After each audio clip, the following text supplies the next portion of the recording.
ایک اللہ والا مست ملنگ بابا کہیں جا رہا تھا۔ دوپہر کا وقت تھا، جاتے جاتے نیند کا غلبہ آنے لگا۔ راستے میں ایک درخت آیا، ٹھنڈی ٹھنڈی ہوا چل رہی تھی۔ بزرگ درخت کے نیچے کچھ دیر کے لیے سو گیا۔ جب سویا، آنکھ لگی، نیند آئی، خواب میں اسی درخت نے اس بزرگ سے مخاطب ہو کر کہا، بابا جی اگر آپ میرے جیسے بن جاتے تو کیا ہی بات ہوتی۔ اللہ، خواب کی دنیا میں جس درخت کے نیچے بابا جی سویا ہوا تھا، اسی درخت نے بابا جی سے مخاطب ہو کر کہا، بابا جی اگر آپ میرے جیسے بن جاتے تو کیا ہی کمال کی بات ہوتی۔ خواب کی دنیا میں اس بزرگ نے اس درخت کو کہا، اوے میں تیرے جیسا بن جاؤں، پہلے اپنی خوبی تو بتا کہ تیرے اندر خوبی ہی کیا ہے۔ درخت نے کہا، میرے اندر خوبی یہ ہے کہ کوئی مجھے پتھر مارے نا تو میں اسے پھل دیتا ہوں۔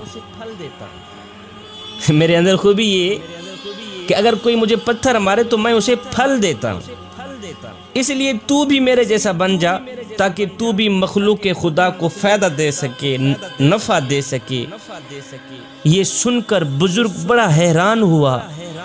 اللہ والا مست ملنگ بابا بڑا حیران ہوا، حیرانی کے عالم میں پوچھا کہ اے درخت، اگر تو اتنا ہی اچھا ہے تو پھر مجھے بتایا جائے کہ اللہ نے تجھے آگ کی غذا کیوں بنا دی، پھر تو جلتا کیوں ہے، لوگ تجھے آگ کے لیے استعمال کیوں کرتے ہیں۔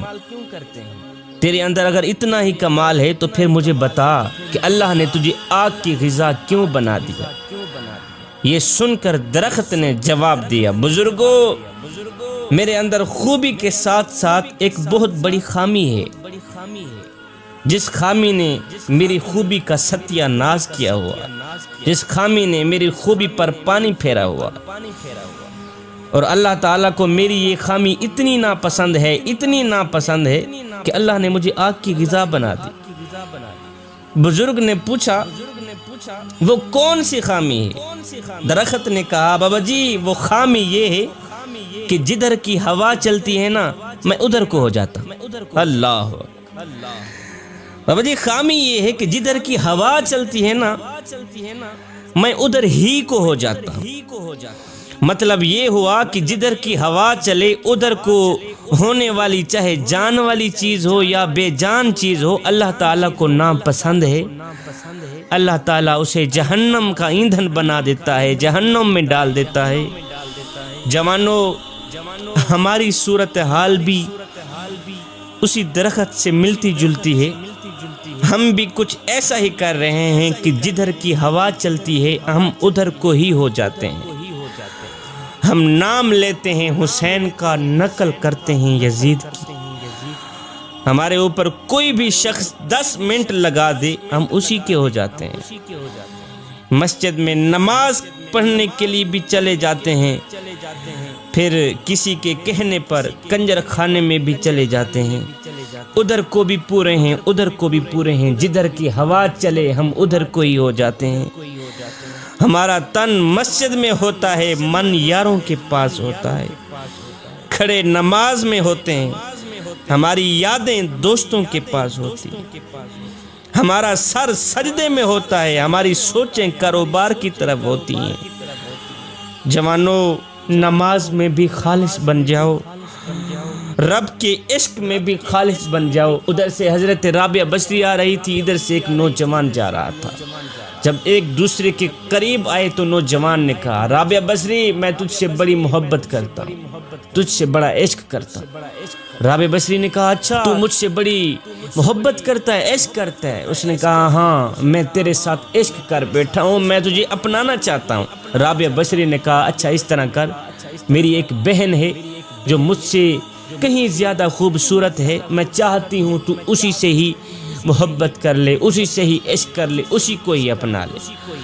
اس نوجوان نے کہا، تیری وہ خوبصورت بہن کہاں ہے؟ رابعہ بصری نے کہا، وہ تیرے پیچھے کھڑی۔ اس نوجوان نے یک لس مڑ کر پیچھے دیکھا تو رابعہ بصری نے نوجوان کے منہ پر ایک تماچا مارا، کہا بدبخت انسان، محبت رابعہ بصری سے کرتا ہے تکتا غیروں کو ہے۔ ابھی ہو گیا ہے تیری محبت کا امتحان، تو محبت رابعہ بصری سے کرتا ہے، عشق رابعہ بصری سے کرتا ہے، تکتا غیروں کو ہے۔ اس نوجوان نے اپنے سر میں خاک ڈالی، پیٹا، سر پیٹ کر کہا کہ میں نے دنیا میں سے کسی عورت کے ساتھ محبت کا دعویٰ کیا، جب مڑ کر پیچھے دیکھا تو میرے منہ پر ایک تماچا لگا۔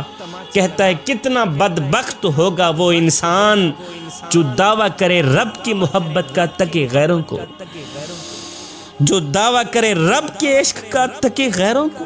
جوانو، نماز میں بھی خالص بن جاؤ، رب کے عشق اور معرفت الہی میں بھی خالص بن جاؤ۔ جب تم نماز میں، عشق میں، معرفت الہی میں خالص بن گئے تو پھر ایک لمحہ وہ بھی آنے والا ہے کہ اللہ خود فرمائے گا، وہ میرے بندے تو میرا ذکر زمین پہ بیٹھ کے کر، میں تیرا ذکر عرش بری پہ بیٹھ کے کرتا۔ تو میرا ذکر گنہگاروں کی صف میں بیٹھ کے کرے گا، بدکاروں کی صف میں بیٹھ کے کرے گا۔ جب میں تیرا ذکر کروں گا تو گنہگاروں کی صف میں بیٹھ کے نہیں کروں گا، بلکہ معصوم فرشتوں کی صف میں۔ جدھر کی ہوا چلے ادھر کو نہ ہو جایا کریں جوانو، ایک اللہ کے بن جاؤ، ایک اللہ کے بن جاؤ۔ جب تم ایک اللہ کے بن گئے پھر دنیا میں بھی کامیاب بن جاؤ گے، آخرت میں بھی کامیاب بن جاؤ گے۔ میرا اللہ قرآن کے اندر ارشاد فرماتا ہے، یا ایھا الذین آمنوا ادخلوا فی السلم کافہ، اے ایمان والو پورے کے پورے اسلام میں داخل ہو جاؤ، پورے کے پورے مکمل طور پر اسلام کے اندر داخل ہو جاؤ، یعنی آدھے تیتر اور آدھے بٹیر بن کر نہ رہو۔ اگر کردار یہی ہوا تو پھر مثال وہی ہوگی کہ دھوبی کا کتا، نہ گھر کا نہ گھاٹ کا۔